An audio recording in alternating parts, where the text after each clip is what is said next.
Welcome into the Jazz Notes podcast. I'm Ben Anderson. I'm Chandler Holt. We are recording this on November 11th. We are, how long? 2 weeks into the NBA season? Yep. 3 weeks into the NBA season? I guess 3 weeks tomorrow, right? Yes. Wow, that's crazy. It goes quickly.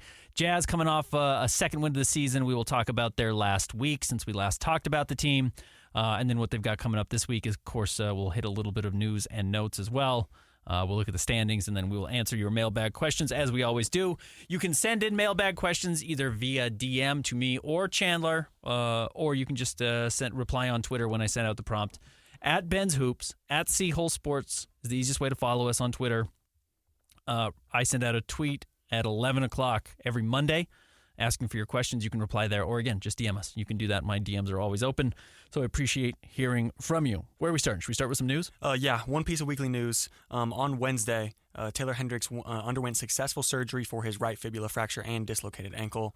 No timeline yet, but just good news to know that it was a successful surgery. Yeah, had the surgery. It's done. And which, you know what, we kind of take that for granted, but like Grant Hill's career basically ended because he got a staph infection, I think, while he was at the hospital. You know, Alex Smith's career was derailed. I mean, even though his leg injury was much more gruesome than what Taylor had, and Taylor's was still really ugly, it's like we kind of take the idea of a successful surgery for granted. It's like, well, the doctors are good at their jobs. Of course it's going to go out. There are so many weird things that could happen, so glad it was successful. Yeah, we don't know the timeline. Obviously, I don't think we're going to see him this year, yeah. But maybe the beginning of next year, which I think would be quick and ideal, and get him back out there and playing as quickly as possible, given the most amount of off time you could get after suffering that injury. So good for Taylor, and we'll see how quickly he's back around the team. The crazy thing, I'm always wowed by this, is like now you see people get surgery. It's like, yeah, they've got you in a boot and up and walking as quickly as possible. Yeah. They really try and get you moving, it feels like, as opposed to just laying down for 6 straight weeks. So I'll be curious when we start seeing him around and what that looks like. And going back to your point, not this year, even if he was, what his injury was, and that's not going to be the case, but he's a second-year player. Don't rush it, right? Yeah. Even if he's not ready at the beginning of next year, bring him back around midseason. It doesn't really matter. Just make sure he's 100% ready to go. Yeah, don't put him in a spot where he's going to get hurt again, and then you've lost it, and then it's Dante Exum. And again, that wasn't the Jazz's fault. Dante just went from a knee to a shoulder to a back to all these issues. Make sure he's back and healthy and ready to go and not playing scared, because that's how you get hurt again. All right, we can talk about the last week for the Jazz. The Jazz had a winning week. 2-1. 2-1 week. I wouldn't have bet that. I wouldn't have bet anything for that. Yeah, I wouldn't think that was possible. It started out with their first win of the season in Chicago over the Bulls, 135-126, and then they went into Milwaukee, lost 123-100, and then ended the week beating the Spurs and San Antonio by 1 point, 111-110. They are getting better. Yes. The Jazz are getting better. Will Hardy's kind of figuring out whether it's good or bad, like how to win games, and you may not want to win games this year, but he is figuring out what it takes to win games. The win over Chicago, and even earlier, like you were at the Halloween game with the Jazz in San Antonio, like the Jazz had previously looked good only when they were shooting well, yes, which is how they beat Chicago. They had an unbelievable shooting night, not something you can expect every game. Even in the first half of the Bucks, they were shooting crazy well. They had like 14 threes on 26 attempts in the first half or something, and then couldn't make a three in the second half and got blown out by a really, really bad Bucks team. Yeah. They have talent, but they're 2-8 on the season. They're bad. The Bucks are. When the Jazz were making shots, they were fine, and when they weren't, they looked really bad. That's not what happened against San Antonio. The Jazz didn't shoot particularly well. I think it was 30% from the three-point line. Yeah, 46.3 from the field and 30 from three. And San Antonio was healthy. Devin Vassell came back. They had Chris Paul. Obviously, they have Victor Wembanyama, and the Jazz just beat them on their home floor in a game where I still think San Antonio is trying to be competitive, and I think not having Pop out there certainly hurt them. There are some issues, but the Jazz just played well overall to get that win. Biggest things that I saw in both of the wins for the Jazz this past week, against the Bulls, they dominated the boards, 49-36 advantage, 37-26 defensive boards, and then they did the same thing in San Antonio. It was only 45-37 in that game, but they also won the turnover battle, which is rare for this Jazz team. Yeah, the Jazz have been really bad at giveaways. They had 7 steals, I think, in the first quarter against San Antonio. That's a lot. Yeah. I think it was 13 steals for the game. Live ball turnovers are basically free points. It's basically a point. At least it's probably closer to 2. So yeah, you give another team the ball without it going out of bounds and being able to set your defense up, you're toast. So Jazz took advantage of that and won. They are in action again tomorrow. Rare 2 days off for the Jazz. Here's the upcoming week. They host Phoenix on Tuesday, the first in-season cup game. They have Dallas on Thursday in Salt Lake City. Then they're in Sacramento Saturday night for a late tip, 8 p.m. And then in LAC on Sunday against the Clippers. Yeah, all hopeful Western Conference playoffs teams. Yeah. The Clippers are not necessarily there yet, hoping to maybe get... Their record is better than I thought, though. True. I thought they were going to be pretty hapless, and they are keeping their head above water until Kawhi gets back, whenever that is. Real quick, we can do a little bit of a standings update. Actually, real quick, prediction for the Jazz's record this upcoming week. 1-3. 1-3. I think that's good. There's a real chance they're 0-4, though. They Yes. should probably be 0-4. The Clippers game is the most winnable, and it's on the second night of a back-to-back. Yeah, and both of, it's hard to say that they're going to win a road game, but both of the home games, Dallas, reigning Western Conference champs, and Phoenix has been super hot to start the season. They did lose Kevin Durant. True. And just lost an overtime game to the Kings last night. So, Suns, man, the Clippers should be the most winnable game, but again, second night of a back-to-back, last game of a mini little homestand or a road trip there. In fact, I don't know if it is. Maybe the Jazz are out beyond that. I could be wrong. Clippers should be most winnable. I'd say if they do get a win, though, it's probably Phoenix. Okay. I'm actually changing my prediction. 0-4. Okay. I think Jazz are going to lose all their games this week. Before we go into the break, something we're going to do in the first half of these podcasts for the rest of the year, standings update. Yep. Right now, the Jazz are 2-7, which is last in the Western Conference, 28th overall. Some other teams in the realm of the Jazz right now, Wizards at 2-6, the 76ers at 2-7, same record, and then the Milwaukee Bucks at 2-8, and Toronto at 2-9. I have an interesting note about this. Milwaukee doesn't control their destiny in the draft this year. Right. New Orleans gets their pick if it's 1-4. New Orleans right now is 3-7, and they just lost Zion. Yeah. And then if it's 5-30, Brooklyn will get it. Originally, the Knicks had it, but then they got it through the Mikal Bridges trade. Which, okay, that I would imagine they steady the ship in Milwaukee. I'm not really tracking them as far as their standings versus the Jazz. Pelicans are interesting because they have been off to such a bad start, and now Zion's hurt, and I bet you they just shut it down at some point for the whole team. But they have 6 guys hurt. It's crazy. Portland's also atrocious. Portland is actually somehow playing worse than the Jazz. I mean, I know the Jazz are 2-1 in their last 3 games. Portland is not competitive in any game. No. It's like the Jazz's worst games, but it looks like every game. So while the Jazz were awful to start and will be bad throughout the year, they're going to have real competition for the worst record in the NBA, and I would bet the Jazz probably don't finish with the worst record in the NBA, but I don't think they're going to finish better than 5th. No, definitely not. And right now, Tankathon, which is a good website to keep up with draft lottery simulation and odds, has Toronto at 1, of course, with the worst record in the league. And Utah is in top 3, and I think they'll stick around that top 3 and just have that 14% chance at the top pick. I wrote a big article on Friday, which I know was a kind of a bad idea because Friday articles usually don't get a ton of traffic, especially when you're going to a rivalry weekend for college football, and that's where all the traffic was. Go back and read it. It was about teams that start 1-7, which was the Jazz's start before beating San Antonio, and kind of where over the since 2019, which is when they re-weighted the lottery process, how teams who start 1-7 finish. Mm-hmm. Only one team's ever made the playoffs. Generally, and it was the Pelicans a couple of years ago, and it was even in the bubble year, I think, when they finished with 36 wins. It's not like they had a good record, but the West was so bad that a 36-win team could make the play-in tournament, and then they won their play-in tournament game.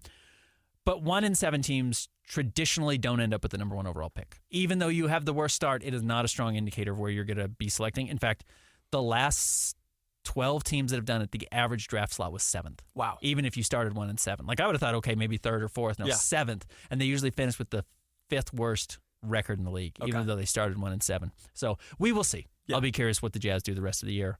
Obviously, it's very early. I just want to go back to how I said Jazz worst in the West right now, 28th overall. All the teams that they look to be competing with right now for lottery odds are in the East. But then you brought up the Trailblazers being awful.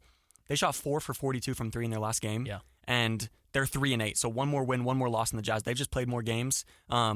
It's going to be between Portland and Utah for the worst team in the West this year. The Jazz are by no means running away with that. No, there's going to be bad teams. Yeah. And Portland is the one to keep an eye on. Again, I'm surprised Portland's kind of this bad. I thought the Donovan Clingan addition would make them a little bit better, and they still need to get some bodies back. And they've got depth. That's the crazy thing. They have young players and depth. What they don't have is a good coach. True. And that's where the Jazz are almost hurt by having Will Hardy. He's so good at coaching that he knows how to get good performances out of incomplete rosters. And Chauncey Billups could have the 2015 Warriors and run them into the ground. So he's a bad coach, and it's pretty obvious every time you watch him.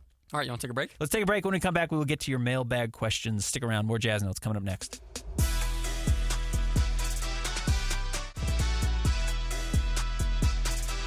Welcome back to the Jazz Notes podcast. All right, it's time for the mailbag section. We do this every Monday, every podcast that we record.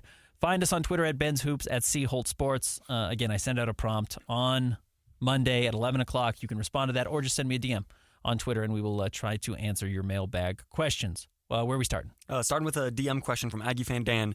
Is there another Lowry injury report on the horizon to get the tank note train back up and running? You know, he did fall on his hip really hard. Yes. And I was surprised that it didn't seem like there was any lingering issues. We will see. Jazz will put out an injury report in the next couple of minutes, I would imagine, maybe even before the end of this podcast. Regardless, you will see it come through on Twitter.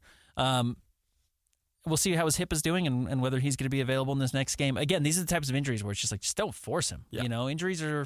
If you're playing hurt, you're going to favor your other leg, and that's when you end up hurting, even if it's just like a hip bruise or whatever it was. But, you know, Chet Holmgren just broke his hip last night. I mean, it was ugly. That's bad. He's going to be out for 2 months at least. They said he's going to be updated in 2 months, not back in 2 months. They said they'll update his recovery in 2 months. So that's a huge blow to their depth, because they're also missing Isaiah Hartenstein, who's out with a broken thumb. I can't remember what it was. Mm-hmm. But, yeah, they're lacking depth. So the Jazz will be extra careful, I imagine, with their players. And when, Keontae gets a sore foot, they're going to sit him against San Antonio. I will be curious what they do with Lowry. I just don't expect him to play if he's dinged up. And I don't expect anyone to play if they're dinged up. They have enough depth of young players that I think they'd like to see take the floor, that if there's an opportunity to get him out there and protect a guy from getting any further injury, I think they'll do it. Next up from Jimbo Slice. Could John Collins play so well this year that the Jazz would be forced to trade him? Would any contenders want him? It feels like John Collins is playing a lot better this year than he was last year. I do think he closed the year really strong last season, was much better than we probably gave him credit for, and it upped his numbers. He is averaging more points per game this year than he was last year. He's also averaging more than double the assists, which is surprising. He's up to 2.6 from 1.1 last year. He's actually on pace for a career high. His shooting numbers are down across the board. Well, not free throws. He's shooting 96% from the free throw line. He's going to lead the league this year. But he's shooting 50% from the floor, which is actually a career low for John. And he's shooting 34% from three, which is his second lowest number after his rookie season when he also shot 34%. Okay. So his shooting numbers are down. He is getting more of an opportunity to beat up on second-unit players, and he can do that. He's a very capable player of beating players of second-unit guys up. I think this is a good role for John. Do I think another team is going to jump up and say, yeah, we want to pay him $25 million? Not necessarily, and nor do I think he's probably playing well enough that it's worth opting out to get more money somewhere else this offseason. He probably will continue to want to just keep that $25 million, but he's turned into a fine player, and the idea that he may have value next year in a trade is not that outlandish on an expiring contract as somebody who can step in the right role and maybe help you out. I don't think he's going to push the Jazz to get 15 more wins than they were expecting because he's playing so well off the bench. I think you can easily manipulate that. And with that, we talked about this, I feel like, a couple of episodes ago. I don't think there's really any contenders that would really be interested in John Collins, because he's sort of a player that, like sure, Atlanta used him as sort of like a role player, but with the Jazz, he's sort of turned into not necessarily ball dominant, but he's not so much just a lob threat anymore. Yeah, the only team that would take him on is like a team that loses a guy late in the season, needs to have somebody to get you through, and I mean late in the season, before the trade deadline, obviously, has a bad $25 million contract that they're willing to get rid of, that they're not really invested in at all, and says, yeah, we'll give him a try because what do we have to lose? It's almost like Oklahoma City last year taking on Gordon Hayward's contract. It's like Gordon Hayward was at the end of his career. They were willing to give up on Trey Mann, which was a huge mistake. Trey Mann's played really well in Charlotte, but they were like, well, we could use one more veteran guy who we think could push us over the edge, and worst case scenario, he comes off the books. The problem is John Collins doesn't come off the books this year. Yeah. That would be a lot easier to trade for him. So I don't think John Collins is tradable still, even though I think he's playing better, and I think he's actually really accepted his role coming off the bench very well and has not become a headache. In fact, he's probably improved in some areas, and I certainly think he knows what to expect. Like, he knows what is being asked of him, and he does it pretty well. A couple more trade questions from Jazz Time Jones first. Looks like the Jazz need to trade Sexton, barely playing him. No. Yeah, I just don't think. I'm not saying they wouldn't trade Colin Sexton. In fact, I think I don't want to say he's been a disappointment. I think he's been a little bit of a victim of the Jazz playing young guys and trying to keep him off the ball and trying to tell him he's not a point guard where he very much might be a point guard. He is coming off of a 23-point, 4-rebound, 2-assist performance. He was maybe the Jazz's best player against San Antonio. Yeah. He was the team's leading scorer. He's still very good, and when you want him to be good, he plays well. he kind of is taking a backseat a lot to can Keontae George become a point guard, which I'm somewhat quickly abandoning that belief, and I'm not sure I had it going into the season. And Danny Ainge last year at the end of the year said he didn't think Keontae George was a point guard, and the Jazz are steadfast in believing Keontae George is a point guard. We'll see if he picks it up. He's had some good assist games, but I think the team clearly runs better when he's not trying to run the show. But no, I think Colin's fine. Would they explore trading him? Sure. I don't know what you're going to get for him that's of equal value. Yeah. Another one from Jazz Time Jones. Looks like the Jazz are going to have to dump vets again this year. Do you agree? We are seeing the rooks sit again so we can watch both JCs play. I think there was a frustration with how badly the team was playing from Will Hardy that maybe he wasn't getting the type of data he wanted to see. Yeah. I think he does want guys to remember, because again, against Milwaukee, he didn't play Kyle Filipowski.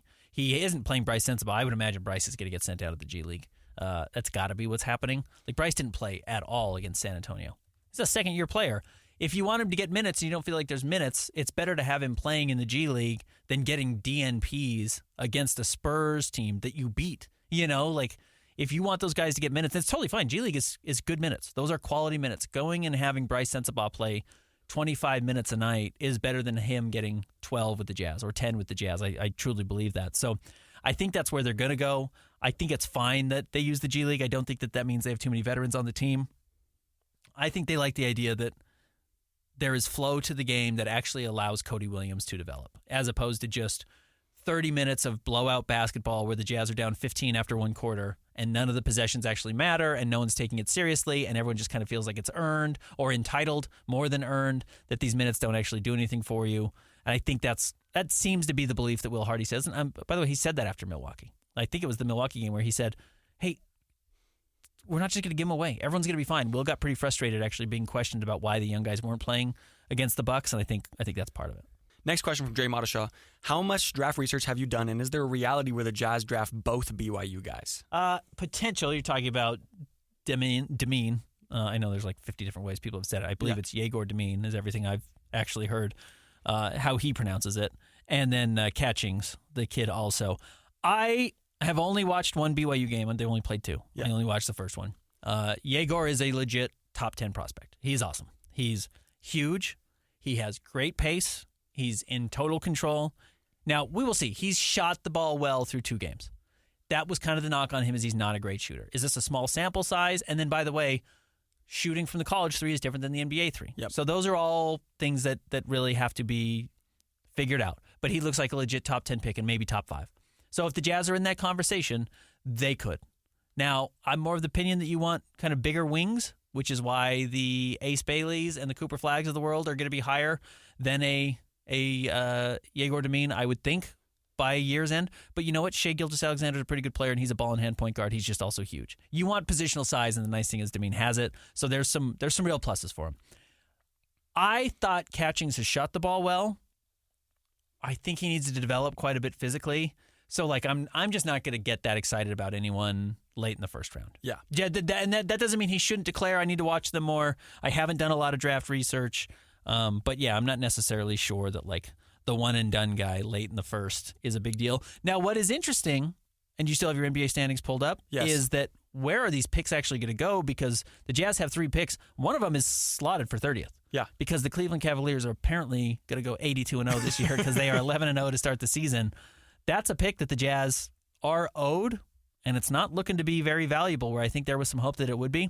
On the flip side, that Timberwolves pick might end up being 19, 20, right around in that range, early 20s, which, again, is probably a little bit better than they expected. I bet they would have expected those would have been flipped at this point. So I pulled up the Bleacher Report 2025 NBA mock draft. First of all, unrelated to the BYU guys, but they have Utah Jazz with the first pick, selecting Cooper Flag. Yeah.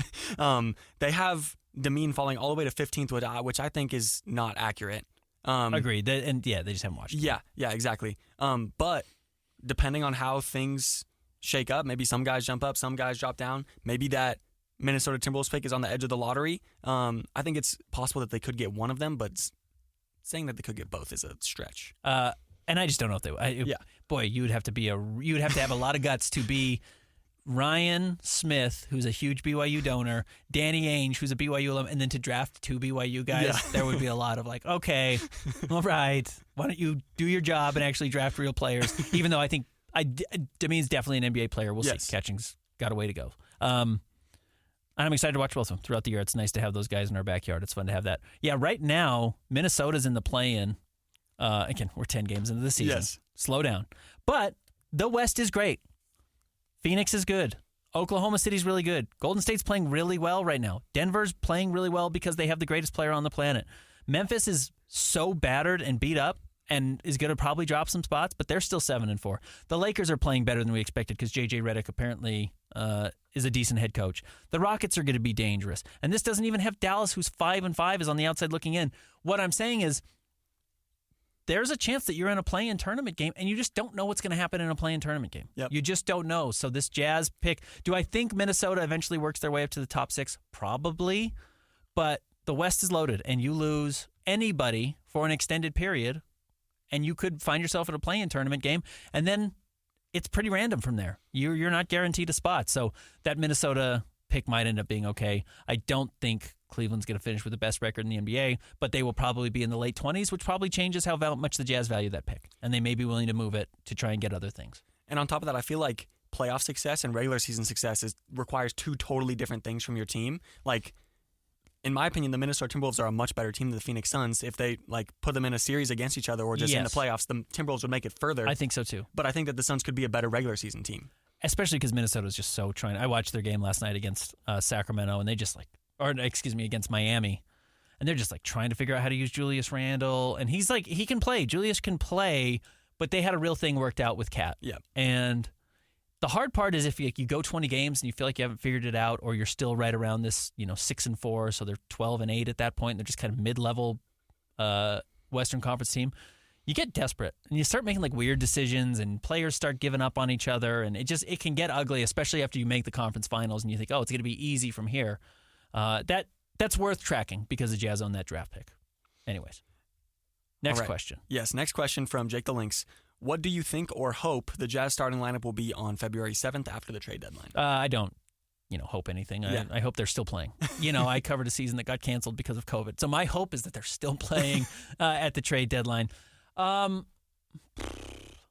pretty similar. In all honesty, Walker's going to start. Walker's really good. Walker's been really good this year. I know he got benched in favor of Kyle Filipowski to close the Spurs game. It's fine. Jazz were trying something. Will was probably sending a little bit of a message to Walker, but Walker's been not a revelation this year because he was really good his rookie season, but Walker's really good. Yep. So Walker's going to start. Lowry's going to start. You can't trade him, so he's got to be out there as long as he's playing.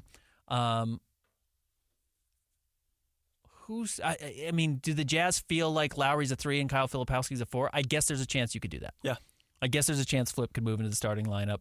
And then Keontae's still going to be in the backcourt, and I would imagine Collins going to be in the backcourt with him. Yeah. So, yeah, it's not that crazy. Maybe, and even then you're benching Cody Williams.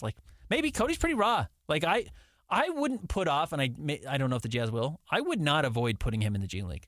If he needs to go and play in the G League for 25 minutes because he's doing exactly kind of what we thought might happen, he's getting overwhelmed by the size of NBA players, go put him in the G League and let him get a little bit of a spark. Let him get a little bit of juice. Let him get a little momentum. There's nothing wrong with doing that at all. So maybe you could change that small forward position a little bit and put Lowry there and then Flip at the 4. I just think Flip's really good. I know we got a question about him, so I'll talk about him then. But yes. Maybe that will change, but it's not going to look drastically different. That lineup that you just said goes right into this next question from T-First. You called the Flip playing time a while ago. How much of a liability is he on defense? What are some interesting jumbo lineups rotations with Kyle? Other ways to use him besides elbow distributor? I'd love to see Will flex his creativity. He's such a good passer that actually I like that you can give him the ball at the elbow because the Jazz have wanted Lowry to do that forever. Lowry's bad at it. Yeah. He's not good at it. He doesn't know how to make the reads. Lowry's a slow decision maker. It's kind of one of the knocks on him is he's not super innate. And you can kind of see it on defense as well. Kyle's really just like a natural. He just has a great feel. And, the question is how quickly do you want to change something for your star player because your second round pick does something well. So you're not going to totally lean into Flip doing those things, but there are places the Jazz want to be able to operate their offense out of the floor and get guys touches. And it's just like, how quickly do you give Flip the torch to run sets, to run entire plays? It might just happen naturally because he's so good at it and because the reads he makes are so quick. But the nice thing about him is he's also hitting his threes. Now, how much do you believe it? It's a relatively small sample size. I've told you, I watched him shoot in practice, and every shot seemed to be a reaction to his last one. That seems to escape him when he's on the floor. He just shoots, and they go in at a pretty high rate. He's got to be about 35%, I would imagine, on the year. That's more than good enough for your 7-footer as a rookie. If he can continue to shoot 35%, he's just a really good player. I'm like, he's an all-rookie player. He's playing at that level because this is A, a bad rookie class, and B, he's actually playing really well. So I'm not surprised that he is the Jazz's most NBA-ready rookie. Yeah. Again, he played 2 years at Duke. He played higher-level basketball than either Cody Williams or Isaiah Collier. And he was really good at Duke. Like, there was this knock that he wasn't good. He would have been a borderline top 10 pick after his first year. Yeah. He went back, and it hurt him.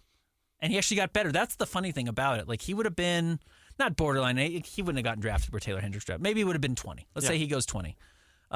2 years ago, this is the Victor Wembanyama draft, the Keontae George draft, etc. Maybe he goes 20. He goes back to college, and it hurts him, even though all of his numbers got better. I think they just wanted to see, like, his three-point shooting jump up to 40, and it was up at 35. So you're right. I'm not surprised he's playing.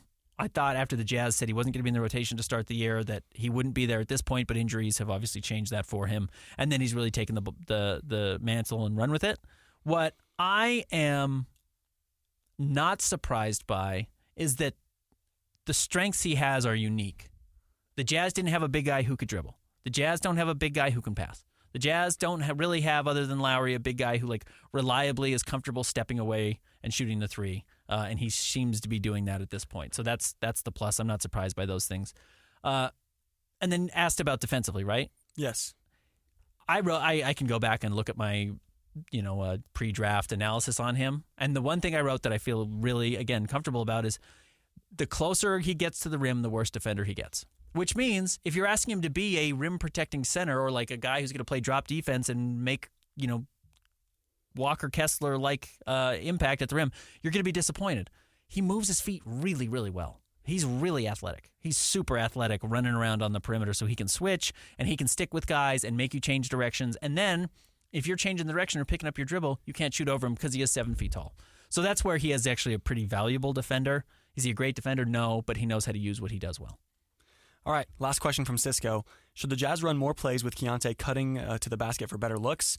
Flip seems to be able to find people open. Is that something they should do so Key can get in rhythm? Yeah, can you play Keontae off the ball more is probably an important question for the Jazz going forward. They really seem to be under the belief that if he's going to be a point guard, he has to have the ball in his hands.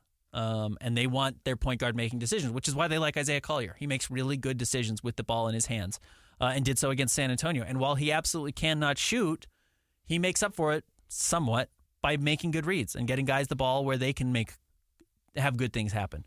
Keontae doesn't do those things very well yet because he's never played point guard growing up. So, is he going to be a guy who learns that? I'm skeptical. I think it's hard to learn how to do those things. It's a hard job. But could you get him off the ball more and still have success? I would hope so. I would hope he can play well off the ball. He's just, Keontae's not. It's not an accident the Jazz beat San Antonio when Keontae rested. Yeah. Like, he is just raw enough still in his development that he's not helping you win games. He's just not. And yeah, he played his best game of the season against Chicago, and the Jazz did win, and those two were related, but he's going to have bad games just as often where because he's not awesome, you're going to lose the Memphis game to start the season because he's not playing awesome. Something that you said last week that has stuck with me now, and this ties into this question about getting Keontae in rhythm, because going back even further before I say that, Will Hardy called Keontae a feel player, which also means that he's a rhythm player, right? He's a rhythm scorer. Right. And then something you said last week is that his first shot of the game, 90% of games is a three-pointer, and then he either makes it and then thinks he can shoot more or misses it and tries to fix his mistake. And like we've even talked about his percentage inside the arc. I think that whether it is off ball or just him taking it inside with the ball in his hands, I think he does need to take more 2-point attempts because if you're just chucking up threes, you're never going to be reach your full potential in an individual game. And he was really good against Chicago getting into the paint. He was really good. And then was bad against Milwaukee. He did get hurt early in that game, which is why he missed the San Antonio game. I'll give him some leeway on being like, well, he hurt his foot and he's not going to go and challenge big guys. And by the way, the big guys in Milwaukee are different than the big guys in Chicago. So you've got to learn that. Like, it's easier to finish over Vooch and Patrick Williams than it is Giannis and Brook Lopez. Yeah. Even though Milwaukee's bad, those are grown men that are enormous. So learn how to do it against Chicago. And then, make the mistakes against Milwaukee, and then ideally the next night you do it. He didn't get a chance to play against San Antonio. We'll see if he's able to do it against Phoenix. So that's the progress. If he plays, he might not even play. But those are the steps forward. Certainly curious to see how he continues to develop as a point guard. Because, again, when you have somebody who is so natural at it in Isaiah Collier, who the Jazz really believe in, look, I know Isaiah Collier can't shoot. Keontae's got to prove that he can. Yeah. I think Keontae's definitely a better shooter than Isaiah Collier, but if Isaiah Collier's better at everything else, the Jazz will shift their priorities. I'm not saying they're going to give up on Keontae, but if they're looking for a point guard and Isaiah looks like he might be able to do it, they might just play Isaiah. Simple as that. Yeah, it's a tough business. Yeah, it's a really tough business. That's what this is about. Figuring out what the young guys are and aren't and who can play and who can't. And they should be cutthroat with it. They should be. So, anyways, it's worth watching. Yeah. All right. First NBA Cup game in Salt Lake City against Phoenix tomorrow, and then we have the Jazz have a 4-game slate after that. Going to be busy. So excited to talk about it again coming up next Monday. Thanks for all the questions. As always, follow me at Ben's Hoops. Follow Chandler at C Holt Sports and read us and everything we do at KSLSports.com. We'll be back with you next week.